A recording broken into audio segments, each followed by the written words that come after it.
மெல்லிய புல்லாங்குழல் இசை, கடல் அலை ஓசை. வணக்கம் குட்டீஸ். இன்னைக்கு நான் உங்களுக்கு ஒரு அதிசயமான கதையை சொல்ல போறேன். தைரியம், அன்பு, நம்பிக்கை, இந்த மூன்றும் சேர்ந்த ஒரு மாய உலக கதை. ரொம்ப காலத்துக்கு முன்னாடி கடல் அலைகள் தினமும் தாலாட்டு பாடுற ஒரு அழகான சின்ன கிராமம் இருந்தது. அங்க மாலை நேரம் வந்தா கடற்காற்று மெதுவா வீசும், தேங்காய் மரங்கள் காற்றோட சேர்ந்து ஆடும். அந்த கிராமத்துல தான் கவின் அப்படின்னு ஒரு குட்டி பையன் வாழ்ந்தார். கவினுக்கு வீரர்களை பார்த்தா ரொம்ப பிடிக்கும். வாள் பிடிச்ச போர் வீரர்கள், குதிரை ஏறி சண்டை போடுற ராஜாக்கள், இப்படி எல்லா கதைகளையும் கேட்டு ரசிப்பான். ஆனா அவனுக்குள்ள ஒரு சின்ன பயம் இருந்துச்சு. இருட்டான இடம் பார்த்தா பயம், தனியா நடக்கணும்னா பயம், புதிய இடத்துக்கு போனாலும் கொஞ்சம் தயக்கம். ஒரு நாள் சாயங்காலம் சூரியன் மெதுவா கடலுக்குள் மறையும் போது கவின் கிராமத்துக்கு அருகில் இருந்த ஒரு பழமையான கோயிலுக்கு போனான். அந்த கோயில் ரொம்ப பழையது. பெரிய கல் தூண்கள், பழமையான விளக்குகள், சுவற்றில் இருந்த விசித்திரமான செதுக்கல்கள். அப்படிதான் கவினோட கண் ஒரு பெரிய சிலையில விழுந்தது.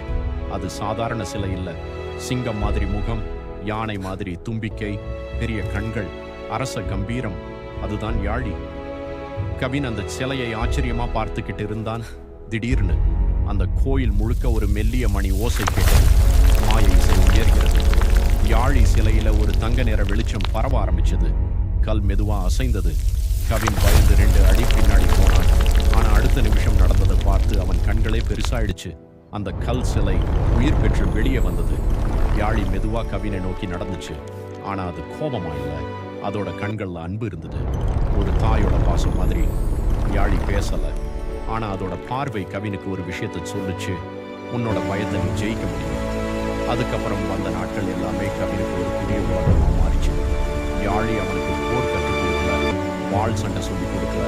அது மனசை அமைதியாக வைத்திருக்க கற்றுக் கொடுத்துச்சு.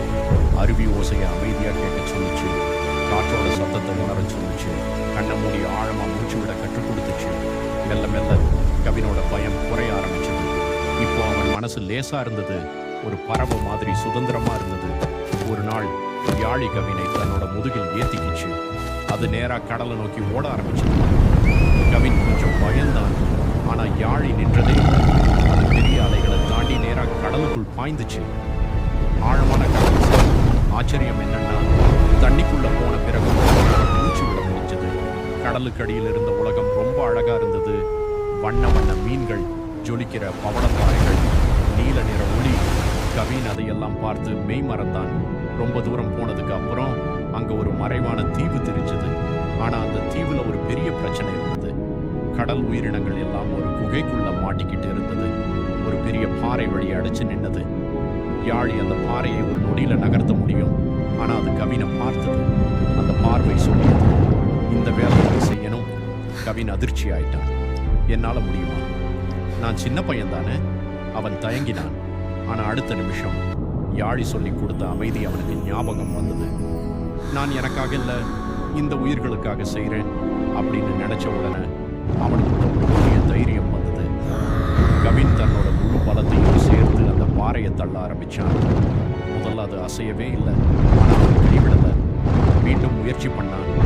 அப்புறம் மெல்ல அந்த பெரிய பாறை நகர ஆரம்பிச்சது. குகைக்குள்ள இருந்த மீன்களும் கடல்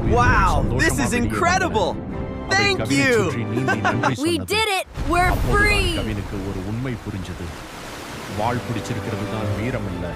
மத்தவங்களுக்கு உதவி செய்ய நம்ம பயத்தை தாண்டி முன்னாடி வர்றது தான் உண்மையான வீரம்.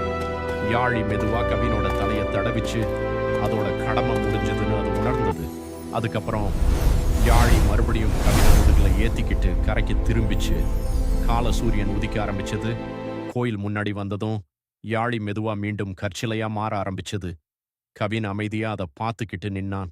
இப்போ அவன் பயப்படுற குட்டி பையன் இல்ல, ஒரு உண்மையான வீரன். மெல்ல மறையும் புல்லாங்குழல் இசை. என்ன குட்டீஸ், இந்த கதை உங்களுக்கு பிடிச்சதா?